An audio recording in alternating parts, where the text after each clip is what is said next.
திருச்செந்தூரில் அதிக அளவில் வந்து கடல் அலை ஏற்பட்டு மிகப்பெரிய மண் அரிப்பு ஏற்பட்டு ஒரு சில பகுதியெல்லாம் ஆபத்தான பகுதிகளாக அறிவிச்சிருக்கு. இருந்தாலும் கூட பக்தர்கள் வந்து எந்தவித அச்சமின்றி இங்கே நீராடக்கூடிய காட்சிகளை தான் நம்ம பார்த்துட்ருக்கோம். இந்த பகுதியெல்லாம் ரொம்ப ஆபத்தான பகுதி என்று அறிவித்திருந்தும் கூட மக்கள் வந்து இங்கே நீராடுறதும் செல்ஃபி எடுக்கிறதும் இப்படியெல்லாம் பண்ணிகிட்ருக்காங்க.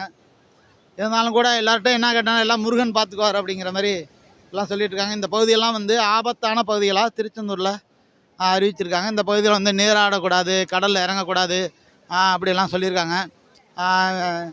கிட்டத்தட்ட ஒரு 8 அடிக்கு மேலே வந்து இந்த பகுதியில் வந்து மண் அரிப்பு ஏற்பட்டிருக்கு. 8, 10 நெருக்கி ஒரு 10 அடி இருக்கணும். 10, 8 அடிக்கு மேலே இந்த இடத்துல மண் அரிப்பு ஏற்பட்டதுன்னு கூட மக்கள் அச்சமின்றி இங்கே நீராடுறதும் இந்த பகுதியில் வந்து செல்ஃபி எடுக்கிறதும் இது மாதிரிலாம் பார்த்துட்ருக்காங்க. பாப்பா ஓரமாக நிற்காதீங்கம்மா, அதெல்லாம் மண் அரிப்பு ஏற்பட்டுருக்குன்னு சொல்கிறாங்க.